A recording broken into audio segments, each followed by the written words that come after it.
And welcome back to the NWA 1983 project. We are back. I am Juan Cena, and with me, as always, is Matt Riley. How do you do tonight, Matt? I'm stupendous. Back in action. Back in action. I told you guys we'd be back, and we are back. We took a little small break for the summer, and we're going to start right where we left off. Now, this particular show that you're watching is our go-home show. Best of the NWA, the best matches from around all the territories, combined for your viewing pleasure. As we prepare for our next big show, live from the Cobalt Hall in Detroit, Michigan. Main event of that show will be Harley Race taking on Blackjack Mulligan for the NWA World Championship. In addition, you will see, and maybe for the last time, the Sheik, the original Sheik, take on Bobo Brazil. Holy hell. We had some great undercard matches too. We have Rick Steamboat taking on Jake the Snake Roberts for the World Television Championship. We have Bruiser Brody taking on Jimmy Garvin. We have El Santo and Blue Demon taking on Ravishing Rick Rude, although he wasn't ravishing yet, and King Kong Bundy. And in the opener, a hell of an opening match, folks. Randy Savage taking on Davey Boy Smith, the not yet British Bulldog. So I think that's going to be a hell of a show. I'm glad to be back. I am. Yeah. So in today's episode will be our SummerSlam preview show. SummerSlam will be this Sunday live from the Barclays Center in beautiful and palatial Brooklyn, New York. Oh. I fucking hate the Barclays Center. It sucks. Sight lanes are trash. The lights blind you. Alright, so when I went to SummerSlam 2 years ago, they do this thing now where they light the crowd. But they don't light the crowd in white. They light the crowd in whatever color theme that particular pay-per-view may be. So for SummerSlam, it's blue and it's orange. And imagine sitting through an entire pay-per-view with the bright-ass orange light in your fucking eyes. No. Not only could you not see the ring, you can't even see the video screen so you can watch it. So I had to watch it on the WWE Network on my phone while I'm sitting there. That is bullshit. I tried to tweet Stephanie McMahon to tell her fucking turn off these fucking lights. She didn't fucking listen. So fuck the Barclays Center. How about that shit? Plus there's like mad obstructed seats there too. It's not the Garden, I'll tell you that much, folks. It's not the fucking Garden. Fuck that place. Although SummerSlam, they renewed it for another year, so they're going to have SummerSlam next year in the Barclays as well. Maybe I'll go, maybe I won't.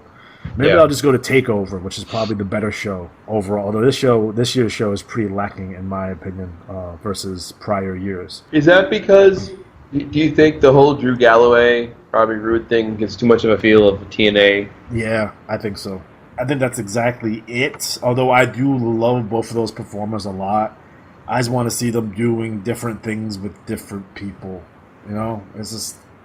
Do you think this means he's about ready to jump up to NXT meaning Bobby Roode? I don't know, because I think they have to do a roster cut first. Because where the fuck do you put him?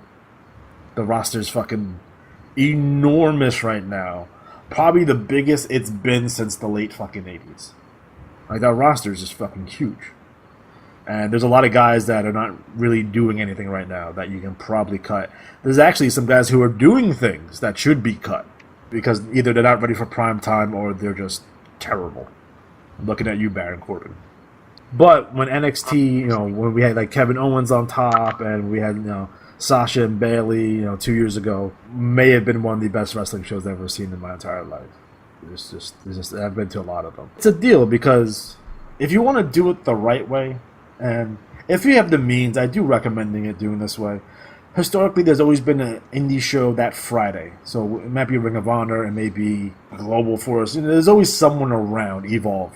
You do your Friday night, you do Saturday night NXT, you do your Sunday night SummerSlam, you do Monday Raw, you do Tuesday SmackDown. That's 5 days. I've done that twice. Once for obviously SummerSlam, and then once before for WrestleMania. Although by Wednesday you're completely you don't want to talk about wrestling, you don't want to see wrestling, you're completely fucking burnt out. But it's very enjoyable, and you're usually around the same people too, so that's always a community building. It's a fun experience. I highly recommend it if you have the means, and if you're gonna get a major pay-per-view in your area, do it. So Matt, I haven't watched wrestling in 3 months. What's going on? Oh man, just not much. I saw something with the Miz and Bears, and I just I'm gonna watch some New Japan. Someone dressed up as a bear and beat up Dean Ambrose. That was the thing where he was trying to have a guy in a suit, they had a party thing, and they had a guy dressed in a bear suit as part of the decorations. Whatever celebration. Isn't that like a porn site? Yes. I'm pretty sure that's a porn site. Like that bear, I've seen naked pictures of that bear fucking bitches. No all problem. the time. It's true. You look it up on Pornhub. So, anyways, they were part of the attack. They weren't part of the attack, and then he formed the Miztourage with Axel and Bo Dallas, which actually for them it's been good. They actually kind of have more of a something to do now. I mean, other than get beaten up by Brock Lesnar? Right. And Miz is doing great work. I'm pissed, actually. He's in a match on the show, really. Pre-show match, but he's in the pre-show. He should be in the main event. I don't understand why he's not. I'd much rather see a AJ Styles versus Miz main event. But that's just me, and I am nobody. Let's take a look at the card here. So our card for SummerSlam 2017 is as follows. In pre-show matches, we have Tozawa taking on Neville, and that's going to be for the Cruiserweight Championship. The New Day taking on the Usos, and a tag team match for the WWE SmackDown Tag Team Championship.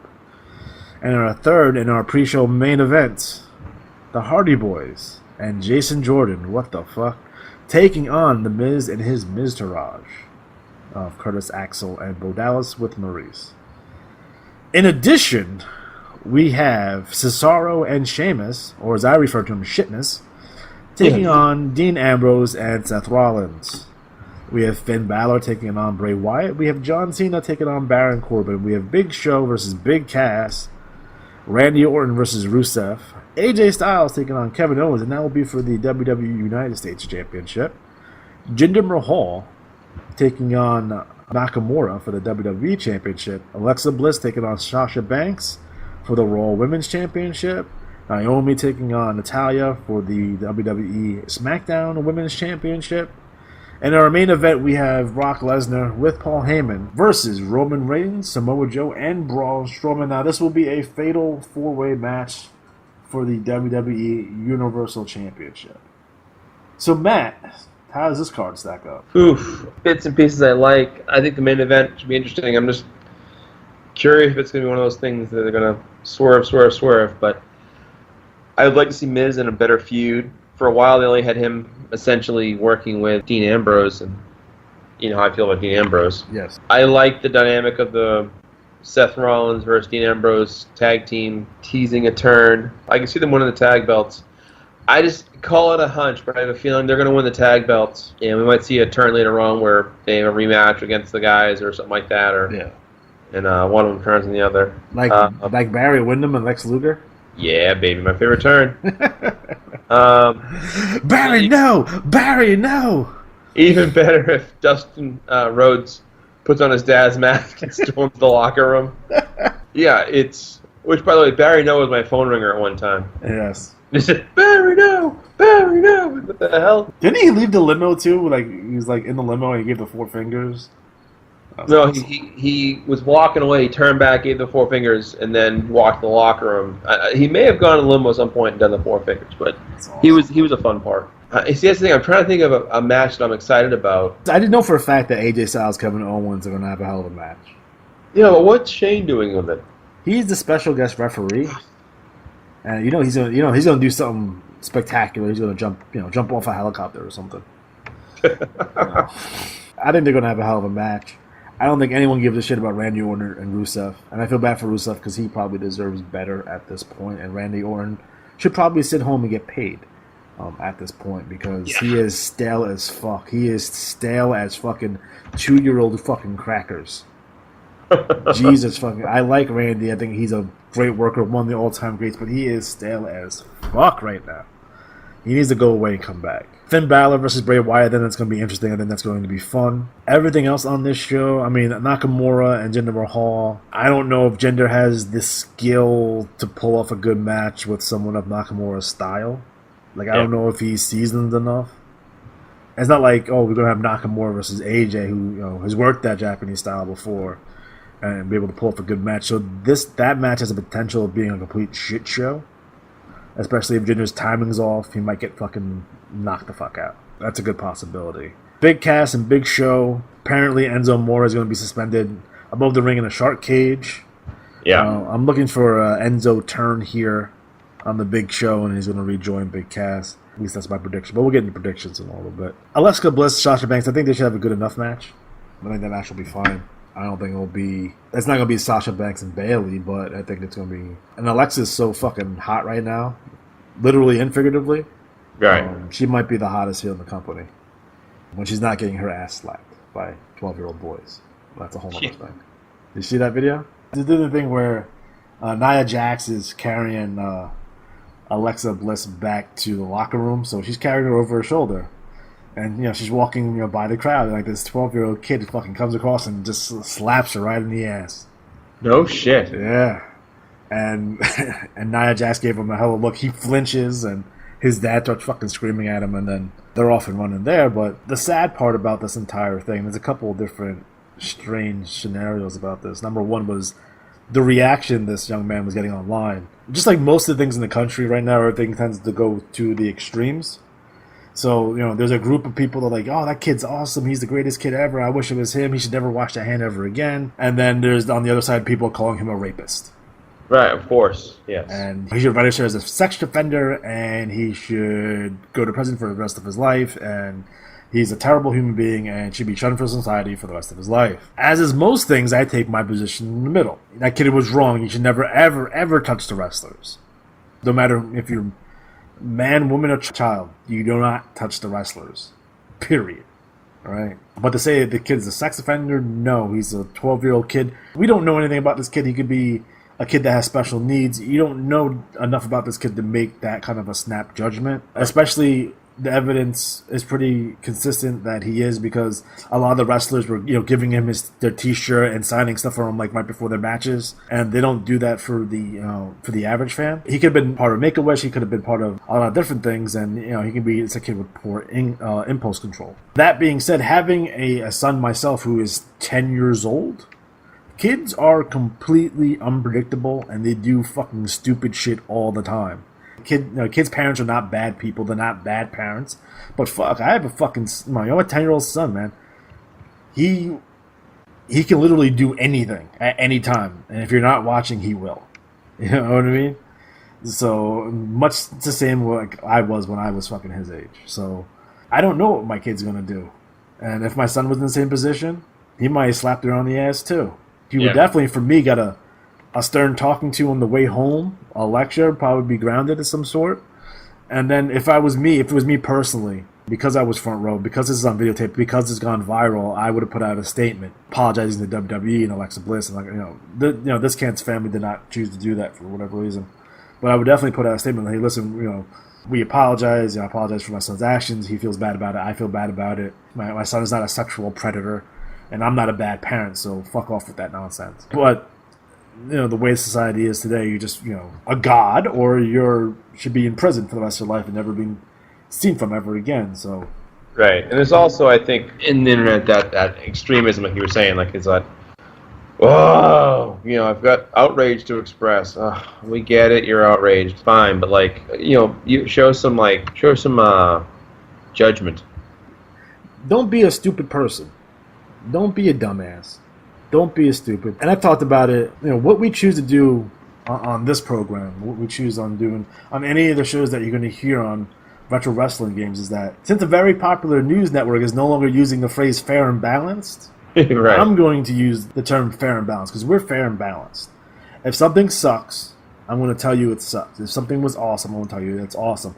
Regardless of which wrestler it is, regardless of which company it comes from. There's a lot of podcasts and shows that they're extremes themselves. So you have the people on one side who are literally paid shills for these companies, who says everything they do is great and it's the greatest thing in the world and rah, rah, rah, and they're essentially cheerleaders.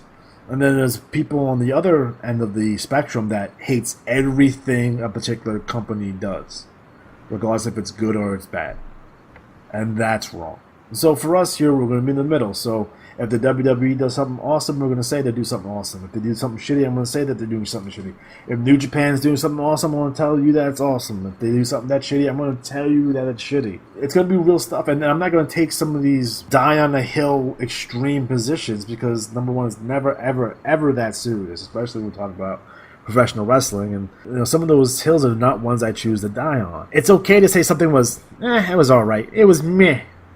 Everything doesn't have to be the greatest thing ever or the worst thing ever. And I think, once we start realizing that as a nation, as a people, as a world, as a society, that it's okay to be in the middle. There's nothing wrong with that. Please not make this kid out to be a terrorist or that he should be locked up in an asylum for wrestling. What if he is actually the Black Scorpion? But on the same token, he essentially he should not be praised for doing that thing as well. He shouldn't be the coolest kid ever. Because, you're not supposed to. I knew at fucking, as a kid, is like, and it was different back then because if I threw my fucking soda at fucking Ravishing Rick Rude, he might fucking rip my head off. Like, that's 50-50 that might happen. So guess what? I didn't throw my drink at Ravishing Rick Rude when I was a kid. Although I really, really wanted to. Because he called me a sweat hog. And I find that offensive. So again, I think this card is not their strongest card that they can put forward for a SummerSlam. I think last year's card was stronger, and I also think the year before's card was stronger. This card looks kind of weak. Especially you have a John Cena Baron Corbin match that doesn't mean anything to anyone. Who cares? Especially now that Baron Corbin tried to cash in and fail. I'm curious to see, let's see how good of a worker John Cena is, because if you can get a good match out of Baron Corbin, then he might be one of the maybe top 5 greatest of all time, because Baron Corbin, his movements are still stiff, he's still green as goose shit. He doesn't have necessarily a character that he can latch onto. He's kind of bland, kind of boring. He has a nice look. His body's not the greatest, and his work's not the greatest. He's a tall guy. That's what he is. He's a tall guy. But essentially, there's no meat and potatoes to Baron Corbin, other than yelling at smart marks on Twitter. Yeah. Are you trying to get heat? I don't know what you're doing. And yelling at Meltzer as well. So probably don't want to yell at Uncle Dave. Probably not good for your career. Finn Balor, Bray Wyatt. Again, you have the Demon versus the Buzzards, I guess you want to call that. He's going to be in full Demon paint. So that should be interesting. The entrances alone is what's going to be making this match.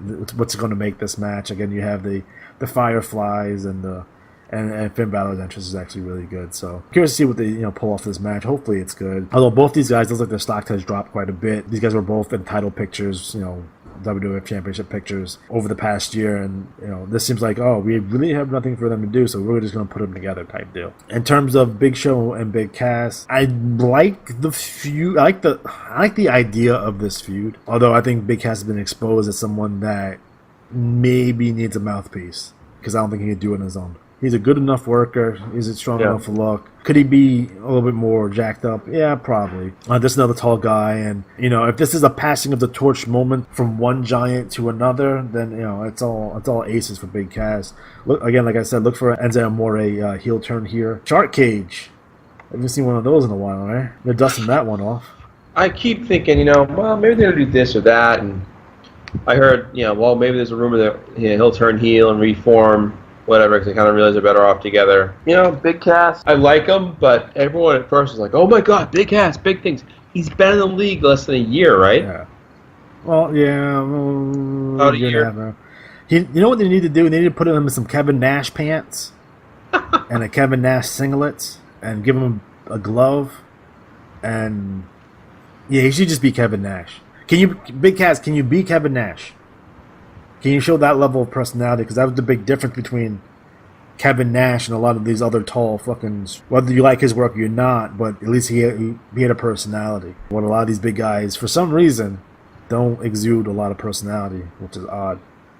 Can you be Sid? Can you be Sid? Be Sid. I always like Sid. I'm a Sid Vicious apologist. You know what I don't like Sid? When Sid jumped off the top rope and broke his leg. Oh, that was gross. That was like when I was like, this really just happened? I thought you were going to say when he stabbed Art Anderson with scissors. That did not help either. Or go after Brian Pillman with a squeegee. Was it Brian Pillman with a squeegee? I think it was Brian Pillman. I believe it was. It was somebody with a squeegee. It's ridiculous. And everyone just laughed at him. It's funny with Enzo, there was a lot of rumors that saying that they're going to put him on 205. So he took an Instagram picture that says 206 pounds. Which is funny, but there's been reports that he's been douchey in the street, treating people bad, that kind of stuff. Yeah. Got a big head or whatever. I don't know if that's true or not. I don't necessarily. I take those with a grain of salt. I don't necessarily think that's true. The stripper at the strip club said he was a dickhead. I don't know if the stripper at the strip club has credibility or not. Yeah. All the fine people. Those are fine girls doing a fine job. They're doing God's work at the strip club. So that's right. I think you can go a couple of ways. One idea is that maybe you see Enzo. I think he'd be good for 205. I think we all do because they have no personality there other than Drew Gulak. So that's it. Although I did a fantasy booking where Big Cash was going to be managed by Kevin Nash because why the fuck not? I think it was going to be. I had a 3-way feud with Big Cass, Big Show, and Braun Strowman to see who the true giant of the WWE was. It's still the Big Show. Just to let you guys know, he's in great shape by the way now. Yeah, like he might be able to hit that moonsault again, like he did in '95, or that top rope dropkick. Oh jeez, he did that. I want to say he did that. I forget who did that too. I think it was Jericho. And Jericho's looked like his head was about to fucking explode. It's like awesome. After that, we have Randy Orton versus Rusev. Like I said, Randy Orton is stellar than 2-year-old crackers. Rusev deserves better. And not for nothing, he showed so much personality and fucking Southpaw Regional Wrestling. Right. He has some natural comedic timing, I think. Yeah. Especially with the broken English. I think he can be a fun character moving forward. I mean, I would hate to see him get stuck with a comedy gimmick, but Austin had a comedy gimmick for a while. You remember that? And you can be funny and a badass at the same time. Again, who gives a shit about Randy Orton at this point? They need to send him home. Maybe do a repackage or have him do a shitty movie. I don't know. No, what if you just have Rusev take him out like Troy him? And, that'd be the best way. If they did that, I would actually be happy. Kind of because Rusev just lost that goofy fucking flag match. Yeah, no one cared about. Yeah, because it's 2017, and what the fuck, dude? It's not 1985. That shit doesn't work anymore. Right. Especially with Cena and Rusev. Now, Cena's beat the shit out of Rusev like 1,000,000 times at this point. Like, who cares? It was like a throwaway. Like you might as well put John Cena in the ring with Heath Slater and call it a fucking match. But yeah, I'd like to see Rusev get a strong win here. AJ Styles versus Kevin Owens. This probably has been the highlight of SmackDown for the last couple of weeks. I always feel like I know Shane's not booking. Shane's not writing. He does his whatever the fuck's backstage, and basically he's an on-air character, right? For the most part, I don't think he has any real power in the company. I don't think Stephanie would let him at this. He should. I think he should be booking, and I think he should be in charge. But that's a whole other story. But I feel like they keep on interjecting him into shit. Like, why are you here? Like, why are you doing this? Like, right. We all love Shane, and we all love, I don't want to see him in the ring anymore. I don't want to see him get fucking hurt. I don't want to see him fight AJ Styles. I don't want to see him fight Brock Lesnar. I don't want to see him do any of this shit no more. So, again, look for a Shane McMahon crazy bump somewhere in this match where he falls off the top of the roof of the fucking Barclays and falls 96 feet and survives it somehow. Who knows? He fucking survived the fucking helicopter accident, and helicopter crash, and basically walked away unscathed. So, yeah, what happened with that anyways? They ever come up with that? Apparently, their helicopter just fucking crashed, and he walked away like nothing, like not a scratch fucking on him. Wow. Our good friend Donald Henry would probably say a missile hit it, but yes, but he doesn't listen to this show anyway. I don't know. I'll tell him. Give him a plug. Give me advice to go into the Boston rallies and brawling. He did. He was like, "You gonna go?" I'm like, "Yeah, whatever. Just go and start throwing punches." We love you, Don. They're awesome. After that, we have Jinder Mahal with the Singh brothers, who I think are awesome, versus Shinsuke Nakamura.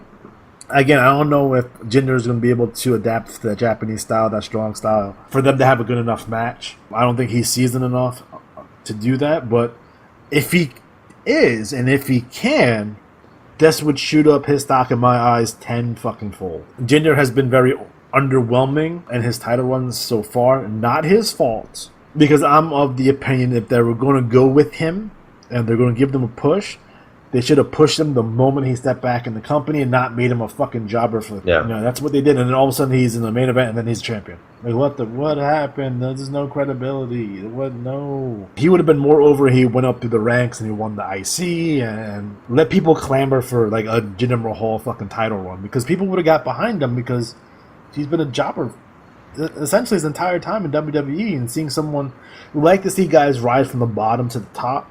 I can quote Bret Hart and Shawn Michaels and Steve Austin. We like to see these guys rise, right? But not that fucking quick. Jesus Christ.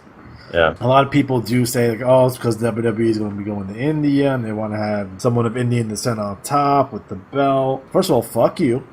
Number one. Go fuck yourself. Number two, I don't think people in India give a shit about Jinder Mahal. I think people want to see John Cena in India. Yeah. You don't have to pander. This is not 1970. You don't need the Sheik to draw in Detroit anymore. They're smarter than that. The fans in India are smarter than that. They don't want to see Jinder Mahal, especially if his character has been treated like dog shit. They want to see fucking John Cena. They want to see Brock Lesnar. They want to see AJ Styles. They want to see the stars. You don't have to be of their descent. That's such pandering. That's such bullshit. Thing with China, they're like, oh, we're gonna just try to get a bunch of Chinese wrestlers in here so we can go into China. That's pandering. They're not that fucking stupid, right? Yeah. Popularity in India for the WWE is through the roof, and when I see these Indian kids, they're whatever alley having pretend pro wrestling matches. They're not saying I'm Jinder Mahal. They're saying I'm John Cena. I'm Randy Orton. And they're doing fucking their finishers. So give the people what they want to see and do not fucking pander to them because it's stupid. You're insulting their intelligence, and that, my friend, is offensive. Fuck those guys. So what are your thoughts on Jinder Mahal versus Shinsuke Nakamura? I gotta say I'm not a huge fan of Nakamura. I've seen his work before. He's an acquired taste. I mean, he's not even your typical Japanese wrestler. You know what I mean? No, he doesn't have that typical style. He's not like Okada. He is a little goofy, man. Yeah, and Jinder Mahal, I feel, is sort of like... I got a feeling he retains the title. I think so, too. Just a feeling I have. Because I think so, too. I mean, it's a big show, so it's not a bad place to have the title switch, but... Because I thought it was going to be Cena versus Jinder, right? I was banking on a Jinder Mahal-John Cena matchup at SummerSlam.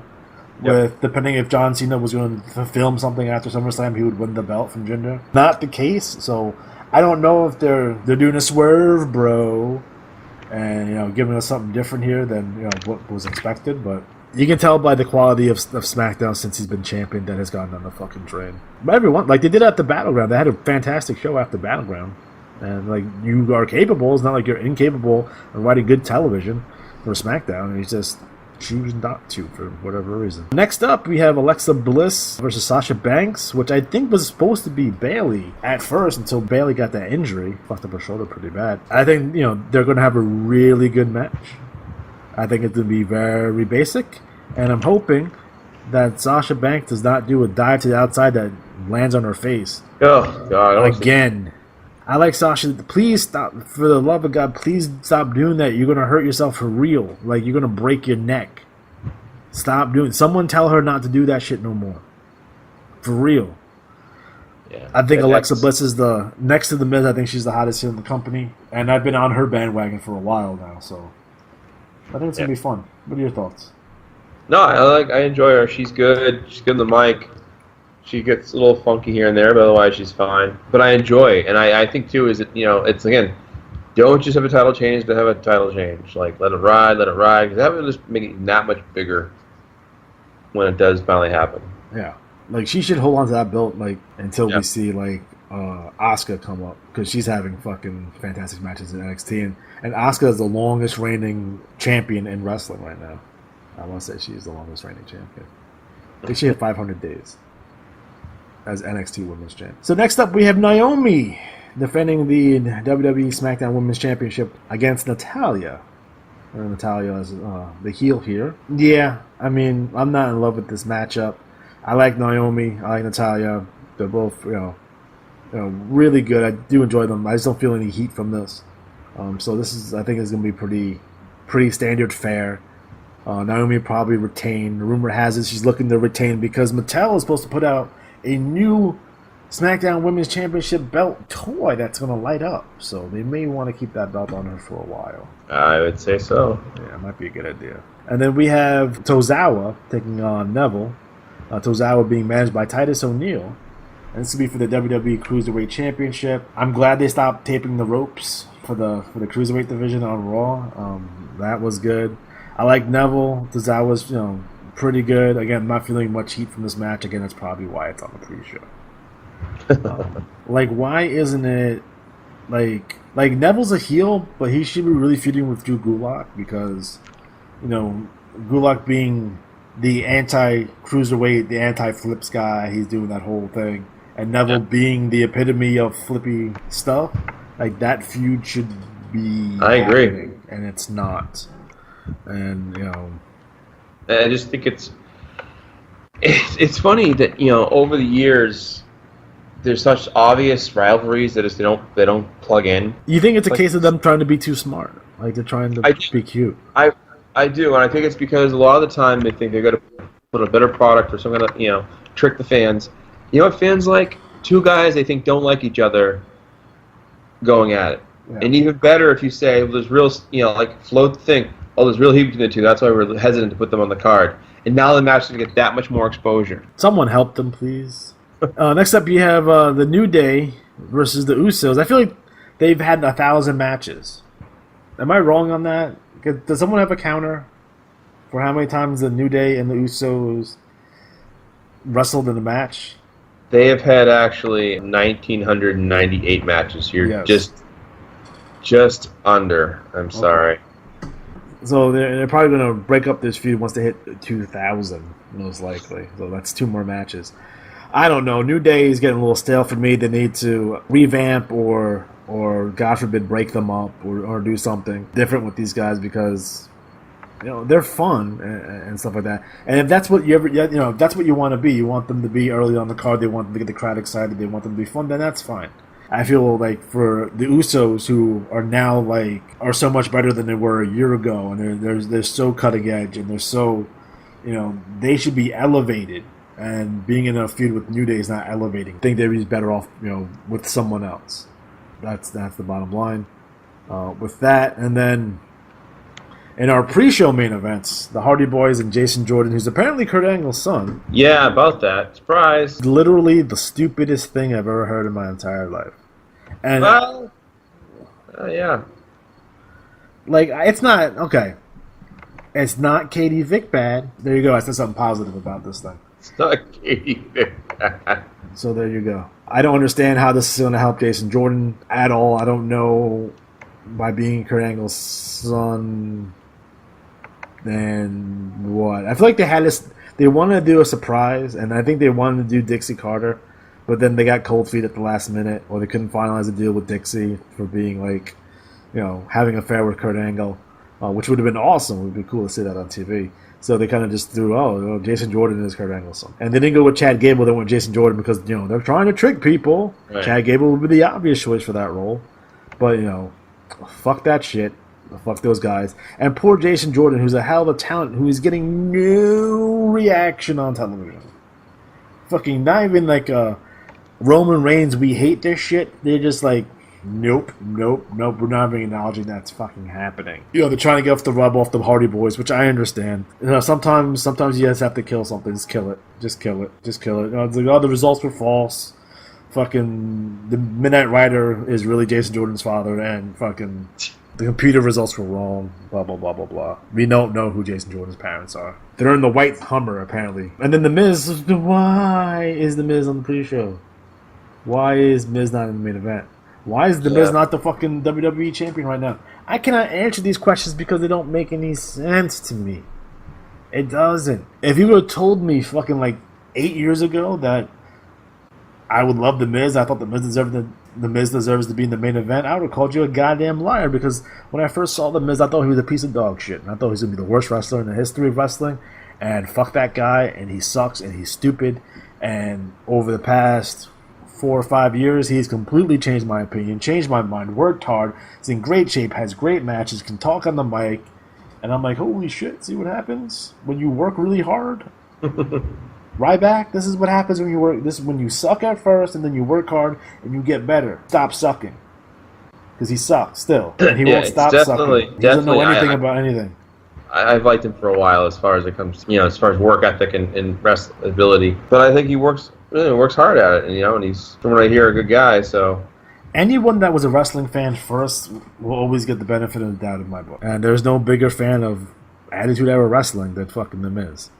And I will say this: I also side with him because I know we got a lot of shit. Oh, from like JBL, and he fucking ate so much shit.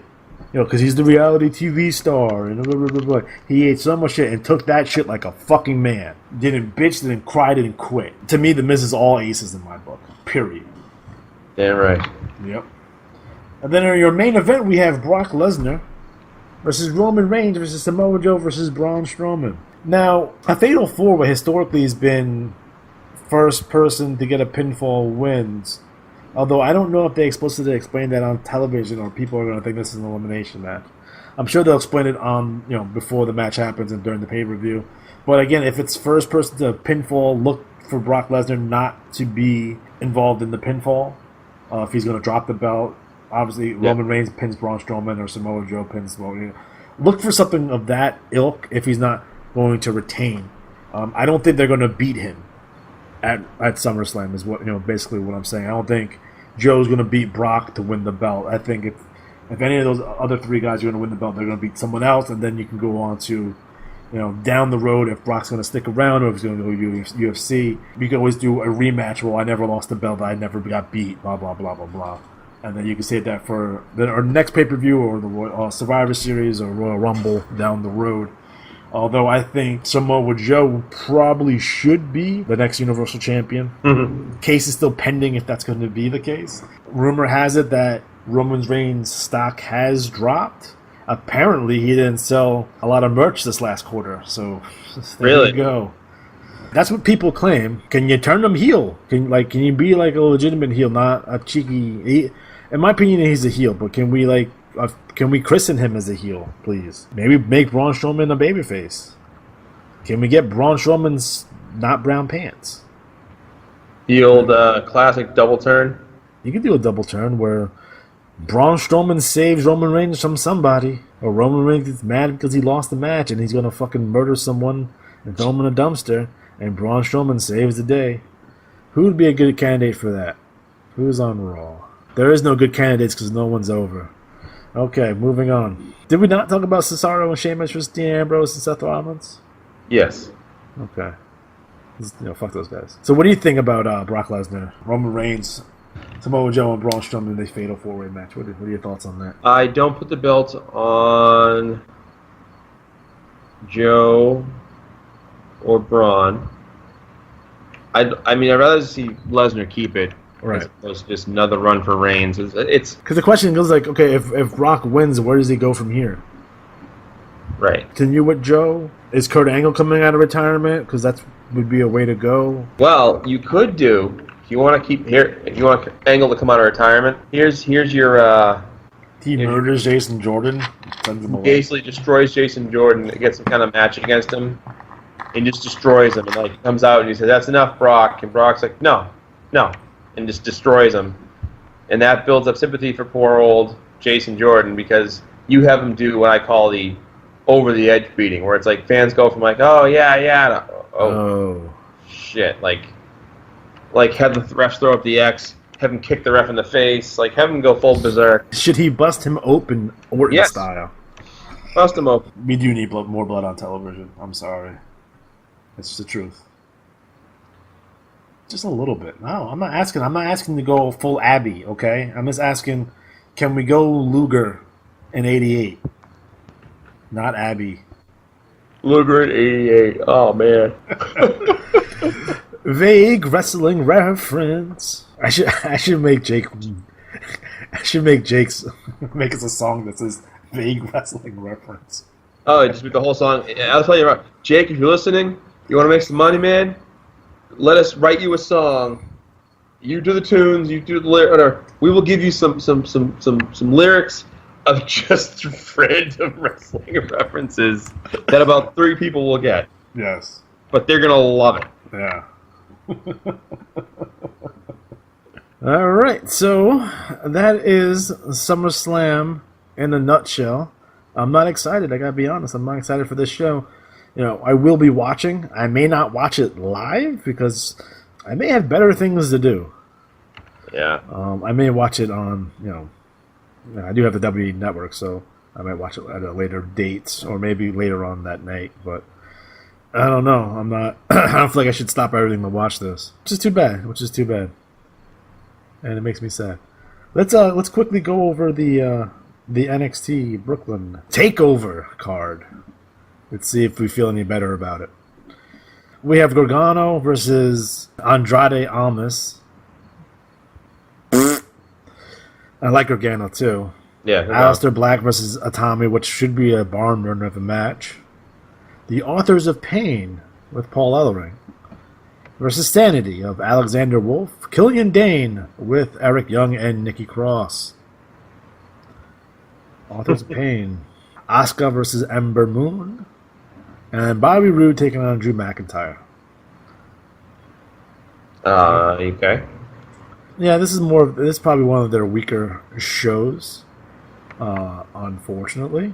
I mean, of course, we're going to like Bobby Roode and Drew McIntyre on top. Of course. Does have a bit of a TNA feel, but that's perfectly acceptable. Aleister Black, if you've not seen Aleister Black work yet, he's really, really good. He's going to be a great talent moving forward. And Atami, who, there's a 97% chance he will get hurt in this match and be out for another 6 months. So, there you go with that. And then, I don't like Andrade Almas. I don't know. And Gargano is fantastic. I think Ciampa's hurt right now, so. But I like Gargano a whole lot. But where is Kyle O'Reilly? Where is he at? Chris Hero. I'm sorry. Cassius Ohno. Yeah. Where's he at? They just signed Adam Cole. Really? All right. So this might be a skip too. Yeah. Again, not feeling it. Not feeling this card. Yeah. There's not a oh shit, I have to see that type match. But again, with the WWE roster being what it is so far, and what it is right now, with it being so large, I'm assuming since they're trying, they can hit their goal of $30 million profitability. That's why you guys see no pyro, and they're not changing the fucking ropes, and they cancel all these shows on the network because they want to hit their goal of being profitable, $30 million. They want to make $30 million this year. So it's a good possibility that they're going to be cutting some talent. And I hate to be morose on this, but let's see who can they cut. By the way, I don't know if you heard about this yet, Matt. Uh-oh. Guess what's returning? Your favorite show and mine. Southpaw Regional Wrestling's coming back this Friday. It's going to be awesome. Awesome. All right, so let's take a look at this roster here. Aiden English should probably be a cut. Yeah. Right off the bat. Apollo Crews should probably be a cut. And I love Apollo Crews, but they're not doing anything with him. Nope. And they're probably never going to do anything with him. Randy Orton. Yeah. No. Darren Young should be a cut. Yeah. Not doing anything with him. Otunga should be a cut. He should have been cut 5 years ago. Epico should be a cut. Eric Rowan should be a cut. I forget about half these guys. Yeah, because you don't see them on TV ever. Kalisto should be a cut. Connor from The Ascension should be a cut. Primo Cologne should be a cut. R-Truth should be a cut. Yeah, R-Truth. I mean, what I was thinking about, too, is they have guys up there they've kept around that they're essentially enhancement talent. Like Dolph Ziggler's off TV right now, supposedly being repackaged. All right. But he's the guy that, he could go to, another Fed, re-energize, re-identify himself. If he did 6 months in Japan, he'd come back fucking hotter than ever. Right. Sin Cara should be a cut. Because that's the thing, too. When you have the same guys all the time, And I'm not saying that any of these guys are bad wrestlers or they don't work hard or they're not able to get over or any of this. I'm thinking these guys should go someplace else, get a fresh coat of paint, get on a new audience, and tear shit up. Like, these guys there's no one that's not capable. They're all capable. They're in the WWE for a reason. They're capable. But at this point, it's like there's so many guys on the roster. It's like, I don't need this many guys, and I'm not going to keep on paying you if I'm not going to do nothing. Titus O'Neil should be cut. Victor from the Ascension should be cut, and I think that is it. And maybe Summer Rae. Because they're so loaded for bear on NXT, too. Now you're just holding guys up that probably should be called up. Because that's what you're doing now. Because you can't call up fucking everyone. Like, there's a log jam in the women's division. That's why Asuka, who deserves to be up, is not up. Yeah. You know what I mean? Like, let's look at the NXT roster that should be on a main roster somewhere. NXT. All right, so let's take a look. Let's take a look at the people that probably should be called up this year. Aleister Black, Bobby Fish, Bobby Roode, Drew McIntyre, Gargano, Cassius Ohno, Kyle O'Reilly, Roderick Strong, Asuka, Ember Moon, Mandy Rose, Adam Cole should probably be up next year. Leo Rush should be up. I'm talking about 10 to 12 guys that could easily be on that roster right now. Yeah. Again, I think what happens here is you have the same old, so people start losing interest because they don't feel like there's anybody new. You know, and it's like, no. Like bring somebody, like even some new faces. Just, who was I thinking? Like the other day, I was like, Sami Zayn is essentially the new Dolph Ziggler. Yeah. He gets close, he doesn't win. He gets close, he doesn't win. He gets beat down, doesn't win. You know, and really that's, I'm not saying it's unimportant, but when you have the same guys there all the time, you know what's going to happen. And that little bit of mystery mixes it up. I 100% agree. It's just, it's old. And they get style. And with 3 hours of Raw, and then you're watching your favorite wrestler get beat on television every week. It's like no one's over. At least no one's over as strong as they were at different periods of time. Now, I blame that on the Attitude Era and the fact that we don't have jobber matches on television anymore.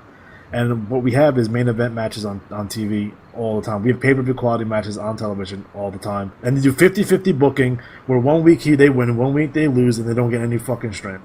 Right. And when they had Nakamura face Cena on free TV, I was like, really? Yeah, that was great. Good call. Nakamura broke Austin Aries' face, essentially, and dropped John Cena on his head. So, yeah. If I'm a top guy, I may not want to work with him, because he might be dangerous.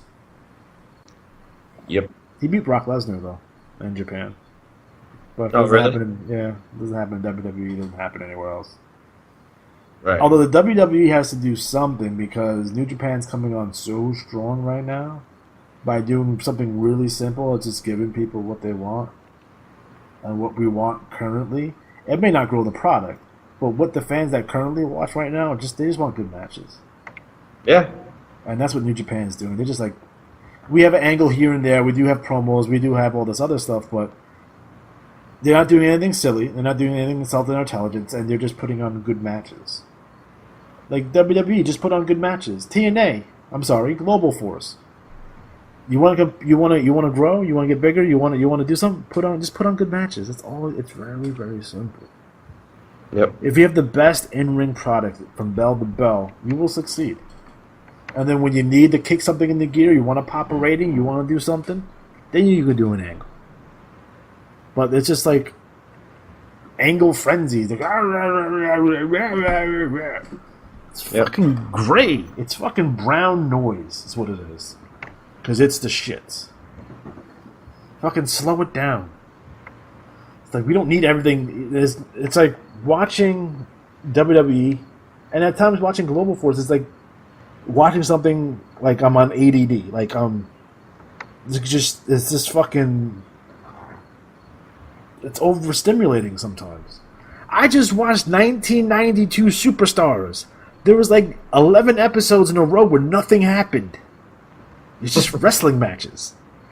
And they talk about what's going, Oh, Bret Hart's going to take on Shawn Michaels at the Nassau Coliseum this week.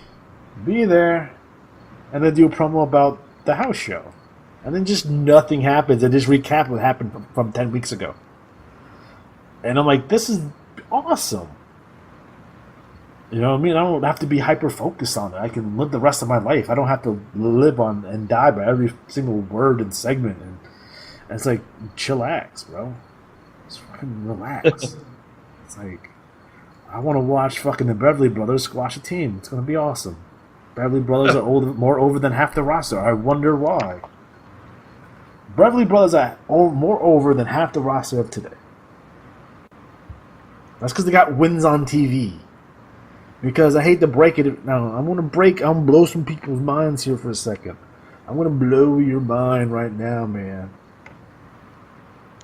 Wins on TV matter. And anyone who tells you different is stupid. They're stupid, and they have stupid ideas, and they're going to have kids, and their kids are going to be stupid. And that's stupid. Because wins on TV does matter. You have a favorite wrestler. Say your favorite wrestler is Zack Ryder. You love Zack Ryder. You think he's the greatest wrestler in the world. You want him to win all the matches. You want him to win all the titles. You want him to win every big event. You want him to win. And he never fucking wins. How mad are you right now?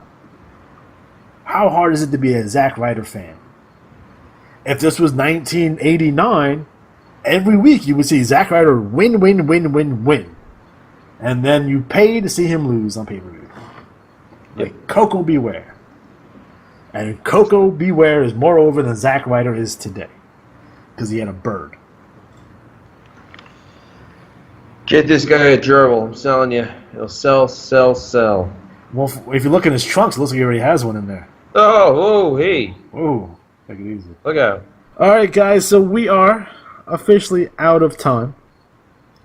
Catch us next time, where we're going to take a look at the Detroit territory with the original Sheik and Bobo Brazil and Ox Baker and the Funks and Stan the Man Stasiak and a debuting J.J. Dillon. The great thing about the Detroit territory is that there's like approximately 15 hours of their TV on YouTube right now, and pretty good quality.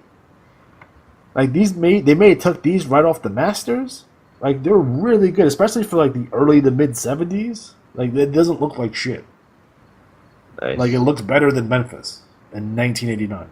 So there you go, some high quality stuff, and you're gonna see the Student, also known as George Animal Steel, if you watch some Detroit wrestling. So it's really good stuff, and I thought it was gonna be more gory because Abdul the Butcher and the Sheik and it's Detroit, Ox Baker's there, but not a whole lot of blood.